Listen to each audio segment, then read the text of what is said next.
ഒരു ഹോട്ടലിൽ house keeping ജോലിക്ക് പോകുന്ന ഒരു പെൺകുട്ടി ആ ചെന്ന റൂമിൽ കയറി കഴിയുമ്പോൾ തൊട്ട് ആ ഹോട്ടലിലുള്ള സകല ആൾക്കാരും ആ പെൺകുട്ടിയെ കൊല്ലാൻ നോക്കുന്നു.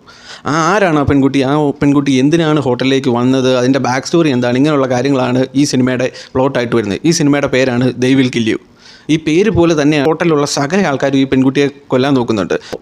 ആക്ഷൻ ഡാർക്ക് കോമഡി ടൈപ്പ് സാധനമാണ്, അന്യായ മേക്കിംഗ് ആണ് ഇതിൻ്റെ ആക്ഷൻ സീക്വൻസ് ആയിക്കോട്ടെ. എന്താ പറയുന്നത്, ഇതിൻ്റെ അകത്ത് ചില എന്താ പറയുക, നിങ്ങൾ പടം കണ്ടു കഴിയുമ്പോഴത്തേന് ഒരു പോയിന്റ് എത്തുമ്പോഴത്തേന് ഇനി ഇതിൻ്റെ അകത്ത് വില്ലന്മാരെയൊക്കെ എങ്ങനെ ഈ പെൺകുട്ടി എങ്ങനെ കൊല്ലും എന്നൊരു പോയിന്റ് ഉണ്ട്, നമ്മളെ ഒരു ടെൻഷനിലേക്ക് എത്തിക്കുന്നൊരു പോയിന്റ് ഉണ്ട്. ആ പോയിന്റ് എത്തിക്കഴിയുമ്പോൾ തൊട്ട് പടത്തിൻ്റെ മേക്കിംഗ് എന്ന് പറയുന്നത് അന്യായ ലെവൽ സാധനമാണ്. റെഡി ഓർ നോട്ട് ഉള്ള സിനിമകളൊക്കെ ഇഷ്ടപ്പെടുന്ന ഒരാളാണ് നിങ്ങൾക്ക് തീർച്ചയായിട്ടും ഇത് കണ്ടു നോക്കാം. കാരണം ഇത് ഒരു ടൈം പോലും നമ്മളിത് ബോർ അടിപ്പിക്കുന്നേ ഇല്ല. നല്ല ഫാസ്റ്റ് പേസിൽ പടപടാന്ന് അടിച്ചടിച്ച് പോകുന്നു. അത് നായികയായിട്ട് വരുന്ന പെൺകുട്ടിയുടെ പെർഫോമൻസും ആക്ഷൻ സീക്വൻസും സകല കാര്യങ്ങളും അന്യായ ലെവൽ മേക്കിംഗ് ആണ്, പക്ക മേക്കിംഗ് ആണ്. വിഷ്വൽസും കാര്യങ്ങളും എല്ലാം അടിപൊളിയാണ്. നിങ്ങൾക്ക് നല്ലൊരു ആക്ഷൻ പടം കാണാനുള്ള മൂഡുണ്ടെങ്കിൽ ഒരു 1 hour 35 minutes മാത്രമേ ഈ പടത്തിന് ഡ്യൂറേഷൻ ഉള്ളൂ. അപ്പോൾ കണ്ടു നോക്കുക. പടത്തിൻ്റെ പേര് ദേ വിൽ കിൽ യു.